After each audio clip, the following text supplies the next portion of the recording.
we're not going to go through a construction today just because we kind of did that the other day, but read through postulate 8-3 on page 414, theorem 8-1 on page 416. Look at what both those mean, and draw a picture to help explain it. I'll give you guys a few minutes there. All right, so our first postulate, or the angle side angle postulate, there it is. Two angles of and the included side of one triangle are congruent to two angles and the included side of another triangle. Then the two angles are congruent. So we have this picture. We have angle, side angle. Notice the sides in between those two angles, just like on Friday or on Thursday or Wednesday, I guess it was last week, we had side angle side. The angle had to be in between. Today the side has to be in between. Okay? That angle is congruent to G is congruent to K, H is congruent to N, and then GH is congruent to KN. That would prove a triangle congruent. All right, and the last one, theorem 8-1, angle, angle, side, states if two angles and a non-included side are congruent to two angles corresponding in the non-included side, then the triangles are congruent. So in this case, we have our angle and our angle, but we have the side that's not included. So angle, angle, side. Angle, angles, angle, angle, side. Okay? So two new types. Any questions on those two? Don't spend a lot of time on them just because they're very similar to what we've done. Just two new ways to describe triangles congruent. So go ahead and list out, just on the bottom of your paper, what are the 4 ways we know to prove triangles congruent so far?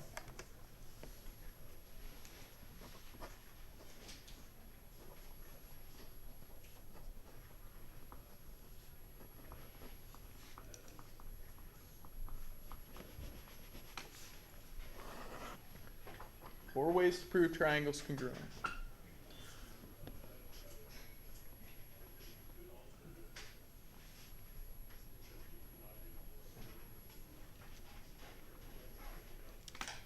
Okay.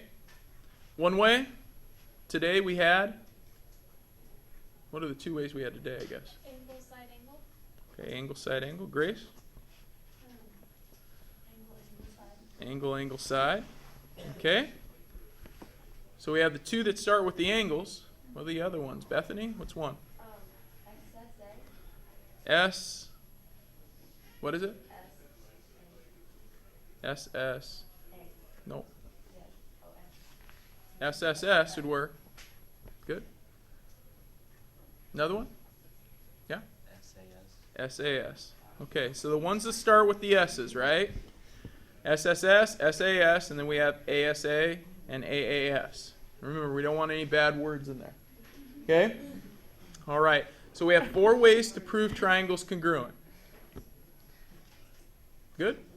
There's one more we'll come up with we'll talk about, not today, but there's one other way, and it has to be a special triangle in order to use it. But okay. That's it. That's all we have today. That's new. Okay? Any questions?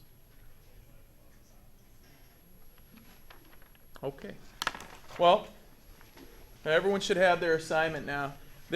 I'll tell you there are a couple new reasons you're going to have to use today. I'm not going to tell you exactly when to use them right now, but here are the new reasons that you're going to use today, ones that you haven't necessarily used this year and approved. All right angles are congruent. That's one reason. All right angles are congruent. That's something you haven't used yet that you will use today. Okay? Another one that you'll use is if 2 angles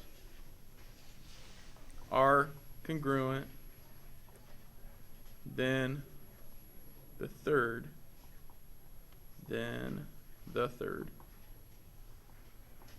is congruent. Yes. What's the shortened version of that? If 2 angles congruent, the third congruent. Okay. All right. Those are 2 reasons I know you'll use today. that you have not used. Besides, you'll still use reflexive, you'll still use vertical angles. Those you use a lot. Okay? But I know those are two brand new ones. So let's see if you can figure out when to apply those. All right? So these are kind of our new reasons. I may add a few more if I see that we need them.